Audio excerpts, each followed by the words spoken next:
no place like the Cube.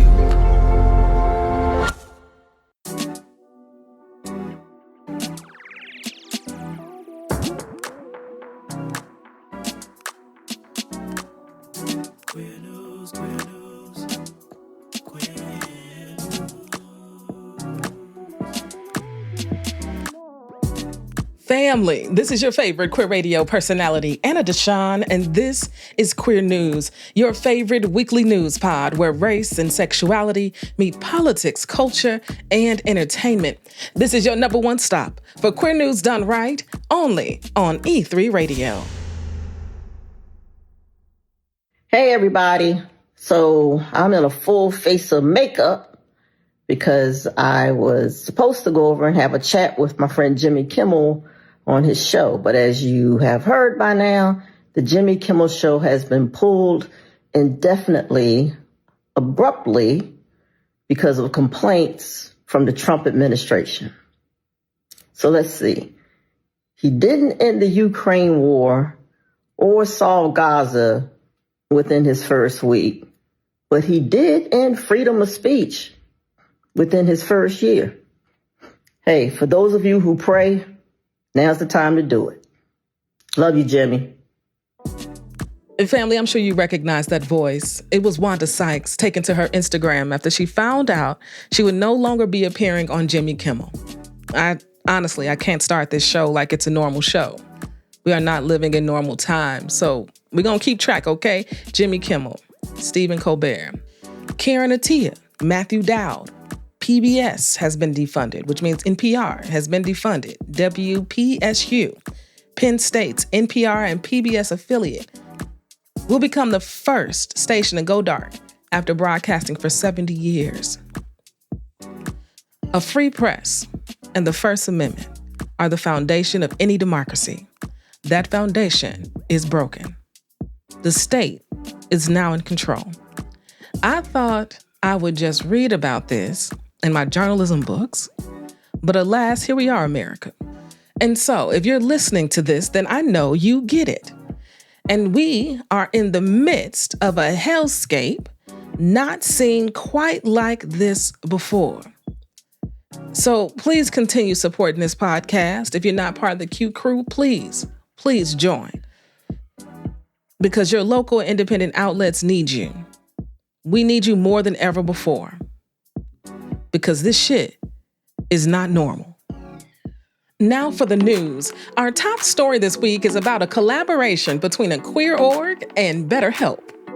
In politics, the Supreme Court rules in favor of a trans kid. Yeah, you heard me right, and I can't wait to tell you all about it. And we have an update on the firing of the professor at Texas A&M. In culture and entertainment, we have sad news to share about former NBA player Jason Collins. There is an uplifting story coming out of Florida. We love to see it. And of course, we have your WNBA playoff update. Let's get into it. Family, our top story for this week is some good news, okay? I think it's worth it. We deserve some positive news, yes? So let's talk about this new collaboration that aims to aid in Black, trans, non-binary, and gender-expansive liberation. It's a brand new partnership with BetterHelp and the Okra Project. Now, this is going to expand the Okra Project's free and low-cost mental health care nationwide for Black, trans, non-binary, and gender-expansive communities. How dope is that? This partnership will help break down the boundaries of cost, discrimination in healthcare, and accessibility by offering remote counseling via phone, video, and text messaging. I love that because everyone is not in the same places, right? Folks all across this country need help. So the fact that they're offering remote counseling, phone, video, and text messaging, they are meeting people where they are. Executive Director of the Okra Project, Gabrielle Inez Souza, had this to say about mental health and the importance of the partnership. And I quote, "Access to mental health care is not a luxury. It's a necessity, especially for Black trans people who are navigating multiple layers of trauma, discrimination, and erasure. This initiative with BetterHelp is a vital step in helping our community receive consistent, affirming care without financial burden. She goes on to say, survival is making sure someone has food and a therapist they can talk to. Liberation is when that same person has resources, safety, and agency to live fully and unapologetically without constantly negotiating for their right to exist. Come on. That last part, without constantly negotiating for their right to exist. Because that is the daily battle for our trans siblings right now. The Okra Project, if you're not familiar, is a mutual aid collective focused on supporting Black trans people and alleviating the barriers that our community faces. They envision a safe, abundant, and equitable life for Black trans people across the United States. This organization has provided nearly $3 million in direct mutual aid to nearly 10,000 Black and brown trans and gender expansive folks across the country. So the Okra Project plus BetterHelp, they're accepting applications right now, okay? And you know where the link is. The link is in our show notes. If you want information, spread the word, spread the good news, okay? Spread the good news like it's bad news. For real. In politics, what a surprise. Can I tell you? What a surprise. In a 6-3 vote, the Supreme Court has allowed a transgender boy to continue using the bathroom aligned with his gender identity in South Carolina. Yeah, I just read that and you just heard me right. This very conservative court has declined to immediately overrule a lower court's block on South Carolina's trans bathroom ban law. The 3 justices who voted in favor of the state are some of our very favorites, okay? Clarence Thomas, Samuel Alito, and Neil Gorsuch. Now, can you believe Brett Kavanaugh and Amy Coney Barrett voted in favor of the student in this case? Now, not to get too excited or anything, okay? The Supreme Court justices rejected the state's request for emergency relief, stressing that the denial was, quote, not ruling on the merits, end quote, of the case, but instead reflected the court's standards for extraordinary intervention. So they were basically saying, you shouldn't have sent this to us. But that ain't stopped them before, but who am I? Who am I? Okay, I'm just glad it went in favor of this young trans kid who didn't deserve any of this, okay? Now, the student at the center of this case was suspended for using the boys' restroom, prompting his parents and a coalition of LGBTQIA plus advocates to sue. They're suing on the basis of the Equal Protection Clause of the 14th Amendment, right, which requires the laws to apply equally to everyone, and Title IX, the federal law that bans discrimination in education. The student is not to be named. They are going by John Doe. John Doe's father said, I will not allow school officials or lawmakers to dehumanize my child because of their own ignorance. Adults need to educate themselves, read the science, and stop attacking students. All students deserve to feel safe and supported in school, including my son. Now, they filed a complaint against this provision that was enacted in July that strips trans students of fundamental rights. The law mandates that K-12 schools bar trans students from restrooms matching their gender identity or risk losing a quarter of their state's funding. We know this is the game that the Trump administration is playing, and they're playing it very well. And you know what we're doing too? We're fighting back really, really well. So for now, John Doe will continue to use the boys' restroom while litigation is ongoing. A win? We'll take it, okay? We'll take the win. Now for an update, family. You know how much I loved giving updates on the podcast. It's something that I really value.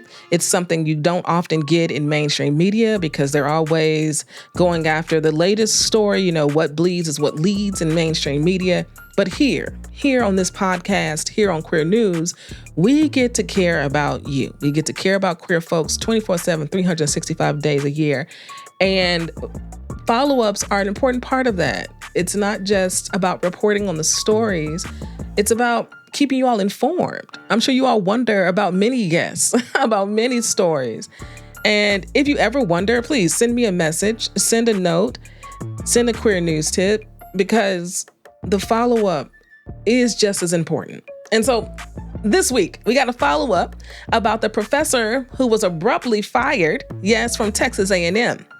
Now get this, now the president, former President Mark A. Welsh III, has stepped down because of everything this incident has caused. There were so many calls for his resignation, and they only intensified when the lieutenant governor started tweeting, when Texas State Rep Brian Harrison started tweeting and taking credit for this, and when a secret audio recording that the former president, Welsh, was initially hesitant to fire the professor. Yeah, so somebody leaked a secret audio recording from the president's office. Things are wild out here, okay? Now, I don't know if the leak was because they thought it would show support that President Welsh had for the professor, or if the intent was to show that his support was against, what I guess the governor and the lieutenant governor of Texas wanted to happen. Either way, the president is now fired. Well, the Professor Melissa McCool, was fired. Her colleagues have started a GoFundMe because this has upheaved her life. People become professors and they become tenured, so they don't have to worry about this. But alas, here she is being attacked because she had discourse about gender and sexuality in a children's literature course in a university. So they started a GoFundMe. Family, if you want to support, a link is where? You already know. It's in the show notes.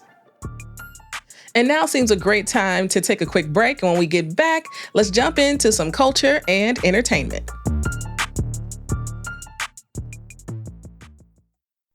Family, imagine this. You're not just checking boxes. You're being rewarded for real, meaningful progress towards your crazy-ass goals.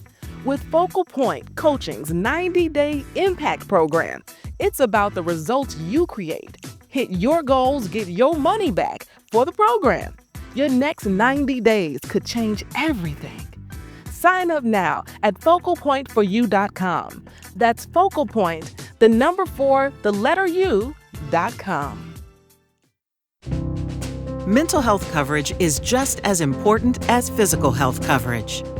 In Illinois, mental health parity laws ensure that your coverage for mental health conditions and substance use disorders is not more restrictive than your coverage for physical health conditions.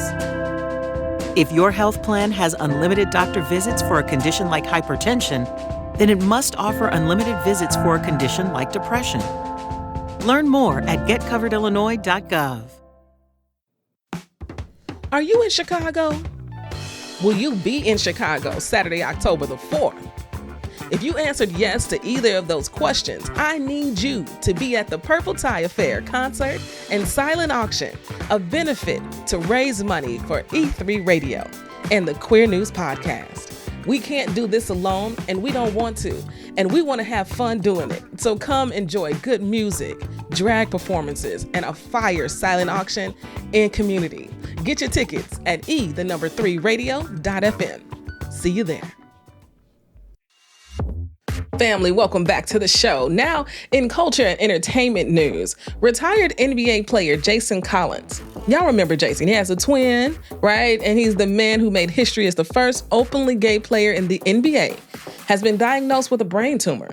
The NBA released a statement from the Collins family stating, quote, Jason and his family welcome your support and prayers and kindly ask for privacy as they dedicate their attention to Jason's health and well-being.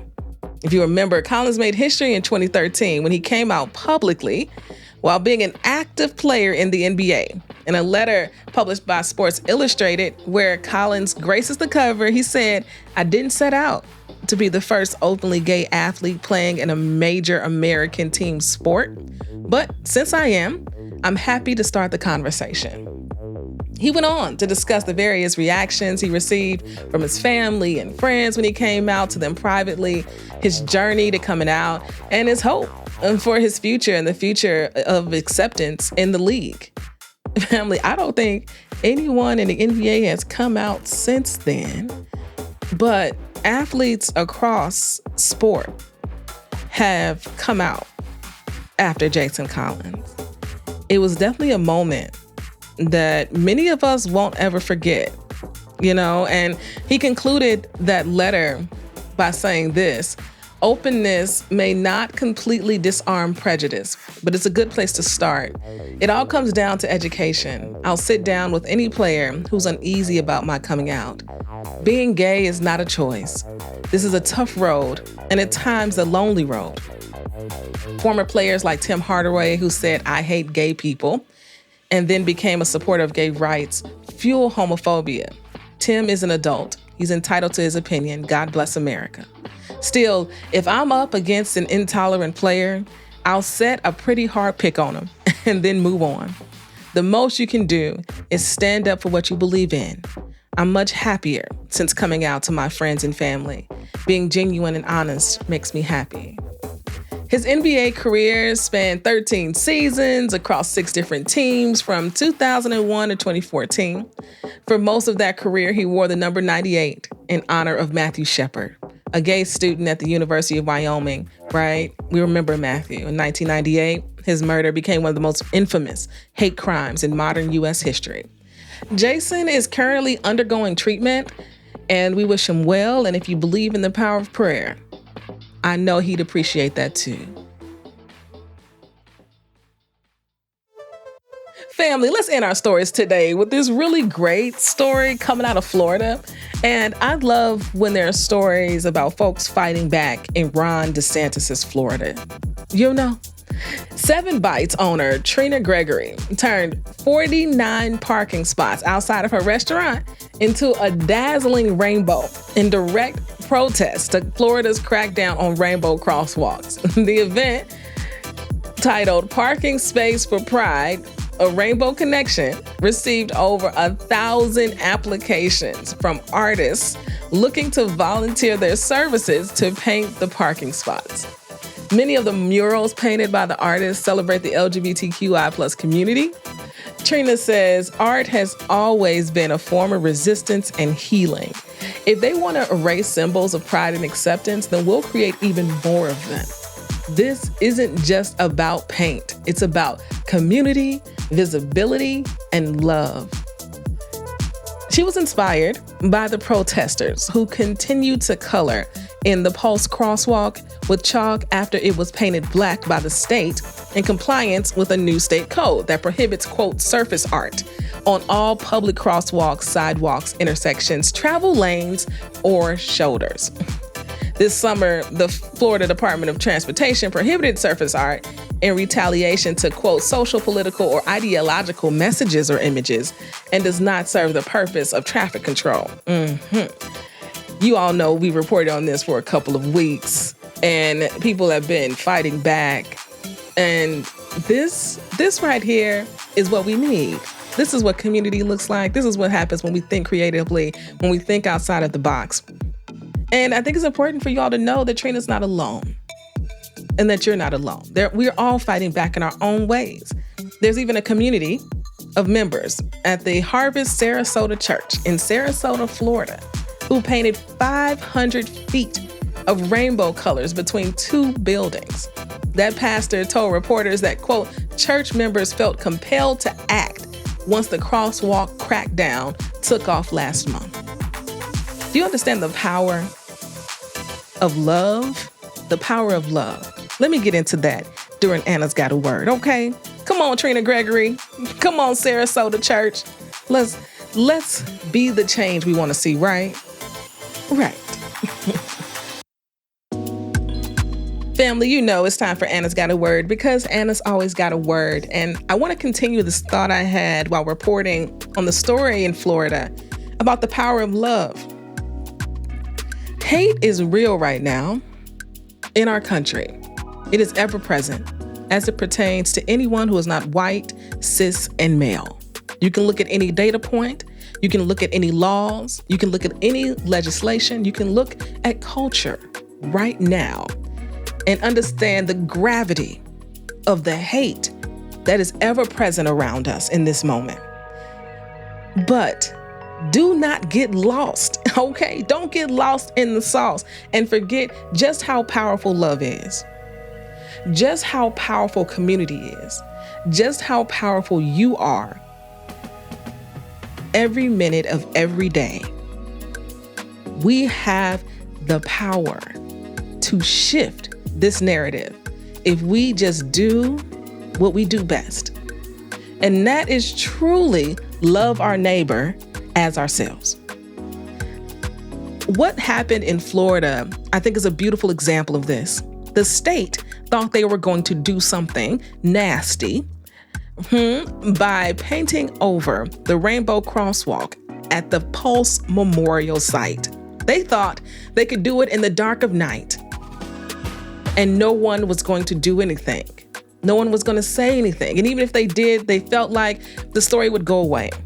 What they didn't know was that the community was going to go back and draw that rainbow crosswalk every chance they got.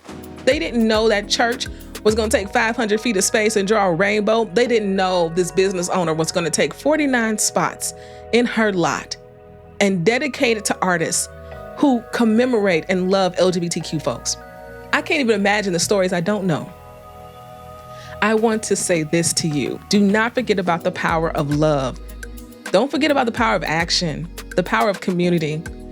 We will overwhelm them if we just work together and be good humans. When we talk about this dark time in our history 25, 30 years from now, it'll be these moments. It'll be these moments that stand out. Don't forget that, family, as you move throughout your week, as we continue to move in this administration and try to live and survive and live our full lives. Just don't forget, love is way more powerful than hate. Till next week, family. Peace.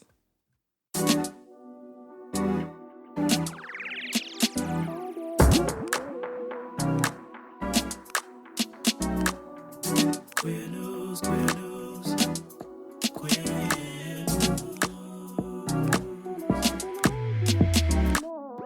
If you've enjoyed what you heard, rate and review us inside your favorite podcasting app.